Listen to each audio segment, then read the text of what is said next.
Alhamdulillah, wa salatu salam ala rasulillahi, amma ba'd. The question online, before we start for Salat al-Maghrib and for al-Iftar, was regarding an adult, a brother or sister, for one reason or another, is wearing an adult pamper or adult diaper. Adult has a problem, person has a problem with regards to one's bowels or with urination or whatever the case may be. Are they to make the salah? What is their responsibility with regards to making the salah? Purifying themselves, cleaning themselves, so on and so forth. And we previously said that the people of knowledge say, the ulama say, the scholars of Islam, they say, is that a Muslim must always make the salah. No matter what the situation, no matter what the scenario, no matter whatever is going on, what's happening, as long as one has one's mental faculties, one's mind is present, one is awake, one is conscious, then they have to pray. There are occasional times in which it's permissible to delay the salah. There are occasional times in which it's permissible to combine between two salah, to make a prayer early or to make a prayer later. But it's always prayer. And there's never a time in which an entire day goes by, a week goes by, a month goes by, and a person says, I don't have to pray.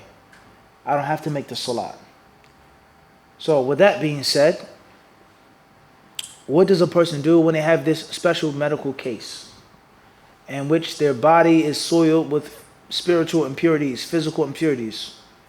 What do you do? We say this issue is a well-known issue to the people of knowledge. It isn't nothing that's old or new. It's very old. And many people for many times had these different conditions, whether it's because of a wound, an injury from battle, old age, an ailment, a sickness, or whatever the case may be. So the people of knowledge, they say, is that the Muslim is to try his or her best to be physically clean for the salah. Try your best. And that is, wait for the salah to come in. When it's time to make salah to dhuhr, person takes off the unclean things, washes themselves, wipe themselves the best way they know how, and puts on bid'inai ta'ala a new pair of clothing or underpants or adult diaper or whatever the case may be, and then make the wudu. Now let's say as soon as a person makes wudu, as soon as a person refreshes or changes the thing that they wear for their medical condition, they soil themselves. They use the bathroom on themselves. As soon as after they finish making the wudu, then you are to make the salah. Continuous urination, a person who has continuous wind, a person who has continuous defilement or soiling of oneself. فَاتَّقُوا اللَّهَ مَا اسْتَطَعْتُمْ. Fear Allah to the best way, or to the best way you know how. The Prophet ﷺ, he told us, he says, إِذَا نَهَيْتُكُمْ عَنْ شَيْءٍ فَاجْتَنِبُوهُ. When I tell you stop, when I tell you no, when I tell you not to do something, then stay away from it. He didn't say to the best of your ability. He said stay away from it. There's no excuse. وَإِذَا أَمَرْتُكُمْ بِأَمْرٍ فَأْتُوا مِنْهُ مَا اسْتَطَعْتُمْ فَإِنَّمَا أَهْلَكَ مَنْ كَانَ قَبْلَكُمْ كَثْرَةُ مسائلهم واختلافهم على أنبيائهم أو كما قال في ألفاظ في روايات أو كما جاء. The hadith that says, and when I tell you to do something, do it the best way you know how. Do it to the best way that you can. Do it to your capabilities. Because the thing which destroyed the previous nations, the Jews, the Christians, those who came before us, is that they kept fighting and arguing and bickering with their prophets and making excuses. They kept bringing up things and asking unnecessary questions, hypothetical questions. What if? And what if? But. Just do it to the best of your ability. So therefore, this is the responsibility of the ill person, of the sick person, who has continual flatulence, continual urination, or any other sickness or ailment. Whether it be temporary, person was stabbed, person was shot, person was in a car accident, person had surgery, person had a stroke, or whether it's something that is terminal. And there's no sin upon you, and you must make the salah. If a person chooses to combine between two prayers, Dhuhr and Asr, Maghrib and Isha, then occasionally that's permissible from time to time. Some of the ulama say that you can do it just like any other sick person. Just like a woman who has irregular menstruation or has irregular bleeding. Wallahu alam.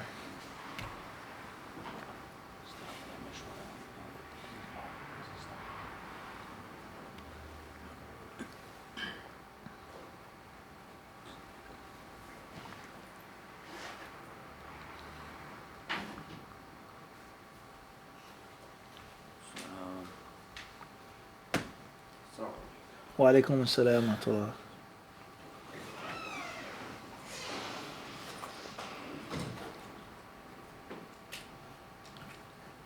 There's a message from Isa Hassan,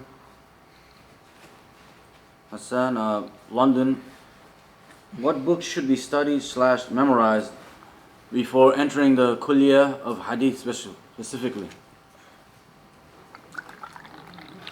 The question is from London. Isa Hassan. What books should be memorized or studied and memorized before entering the College of Hadith? Specifically talking about the College of Hadith.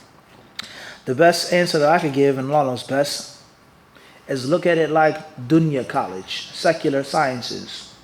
What books do you have to know, do you have to study? What information do you have to have before you go to college and you study something on a collegiate level? A collegiate level. Let's say a person goes to school to be a mathematician. He goes to school to be a mathematician. A person goes to school to be an engineer, a civil engineer, to be a cardiologist. A person goes to school to study anything of the sciences that aren't specific to the deen. Is it feasible? Is it logical? Is it even possible for you to go into that college and study in that college and you are struggling with addition? Struggling with basic rules of division and multiplication, subtraction. A person barely knows algebra. Okay, can you study calculus? Can you study physics and you haven't mastered the basic things? So that's the similarity here. That is the similarity. In other words, the College of Hadith in the Islamic University of Medina or any other Islamic university or college is supposed to be teaching knowledge and science on a collegiate level. In other words, it isn't the program, it's not the master's program, it isn't the doctorate, PhD, but it is bachelor's. So it's supposed to be collegiate. It's not supposed to be ABC. It's not supposed to be Dr. Seuss. This is supposed to be collegiate English, collegiate math, collegiate science. So if a person goes to study, as we said, let's say, for example, calculus, to be a mathematician or something else, and they are barely struggling on the multiplication table, division, basic algebra, obviously it's going to be a problem. They either want to fall flat on their faces, billah, or they're going to graduate, skim through, struggle through, and just barely get the intended benefit of that degree and of that field of expertise. So that's the advice that has to be given. It's a well-known phenomenon now, and for many years, there are many brothers who go to the Islamic University of Medina. They study in the language program for 2 years. In the language program, they learn basic grammar, basic sarf, basic Arabic poetry and literature. They have some small fiqh classes, some small tawheed classes, and some small hadith classes, and also some small seerah classes. What they do outside of the university, in the Prophet's masjid, in their homes, with their teachers, and that's different. Okay? Tutors, but that's what the college offers you. In other words, the language program is giving you basic stuff. And it's made for people who do not come from Arabic-speaking countries. Bosnia, Germany, America, Canada, wherever it is a non-Arabic-speaking country. So they're basically getting you some basic things, a couple extra pieces on the side. So let's ask ourselves the question, is it feasible for a person to go from basics, ABCs of grammar, of hadith, of fiqh, right into the collegiate level of hadith? Obviously, there's something wrong. There's something wrong. And there should be a bridge. There should be a primer. And this is something that was suggested by many teachers and also by many graduates, especially brothers that came from those Western countries or those Eastern countries in which they said that college, any college, but specifically the College of Hadith, is too hard. It's breakneck speed, snap, adjustment from ABC to Suyuti. Alfiya, or not Alfiya, Tadrib al-Rawi. Okay, Muharrar fil Hadith. Memorizing 10 opinions on a fiqh issue, 8 opinions on a fiqh issue. That's what you study is Qur'at al-Hadith. Memorizing it, studying it, and you just came from the basic stuff of wudu and tafsir in the language program. That's a problem. So this is the reason why many brothers have suggested that there be a primer, a level, a 6-month, a year course before getting to any college, let alone a college of hadith. All right? That's one way of looking at it. And another way of looking at it is, somebody may say, listen, you learn Arabic in 2 years. You have 2 years, that's 24 months that you do not have to go back to. You don't have to go back to your country in the summer. You can stay there. So a person says, I want to go to Medina and stay for 2 whole years. That's 24 months to maximize my benefit. And the Prophet's Masjid, tutor, teacher, study groups, the library, my own books. I have 2 whole years to get myself in gear, to get myself ready for learning things on a collegiate level. One way of looking at it is, that's more than enough time. It's more than enough time. And if you can't get your act together in 2 years, you're not undeserving of this degree. Or another way of looking at it is, someone may say that a person, only the strong survives. Survival of the fit, huh? Only the strong survive, as they say. In other words, you either swim or drown. This is what it is. This is the level. This is the difficulty. Bismillah. Put your trust in Allah and do it.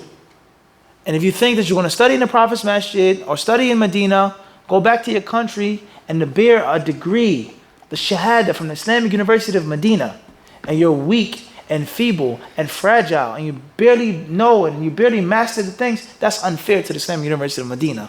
And a degree cannot be handed to you. As many people say, oh, so what, you got a degree? So what? You don't get a degree.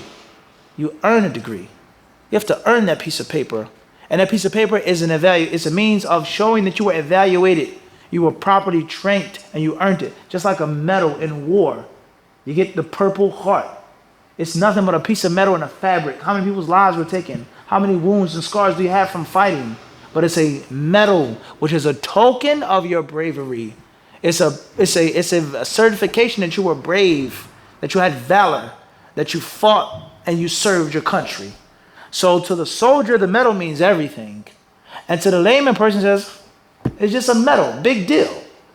And also the jahid, he says a degree is nothing. A piece of paper means nothing. So what, you got a degree from Medina? What does that mean? But the one who actually studied, blood, sweat, and tears, and earned it, it means what? A lot. So that's the best way I can answer that question. Okay? There's a balance, but you also have to make it or break it. In Allah Alam, perhaps the scholars and the doctors and the professors of Islamic University of Medina, perhaps they knew this. And perhaps this was their philosophy. Is that you're a minority, you're in a minority country, there are no qualified people like that. There's a lack of qualified people in your country. We have to produce people that are serious. And if we give everything in a baby step, you'll never take it serious. But this is an obstacle course. You have to get to the other side, you have to go through it. And that produces a serious student of knowledge, a scholar, someone who has quality. Wallahu alam. I think we gotta stop here. Inshallah tomorrow, didn't